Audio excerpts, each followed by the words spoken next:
Rizky, seorang siswi SD kelas 6 terjatuh dari lantai 4 gedung sekolahnya di kawasan Petukangan Utara, Pesanggerahan, Jakarta Selatan. 4 orang diperiksa sebagai saksi, baik dari guru maupun murid. Kasat Reskrim Polres Metro Jakarta Selatan AKBP Bintoro mengatakan keempat saksi yang diperiksa merupakan orang yang mengetahui kejadian.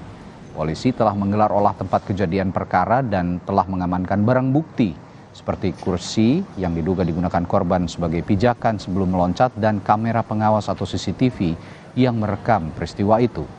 Hingga kini polisi masih memerlukan penyelidikan mendalam untuk mengetahui motif siswi berinisial SR ini jatuh dari lantai 4 SDN Petukangan Utara 06. Entah anak kelas berapa ini lompat dari lantai 4. Ya Allah, astagfirullahaladzim.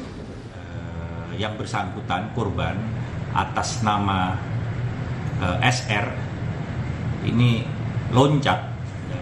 Kami mendapatkan di TKP ada barang bukti berupa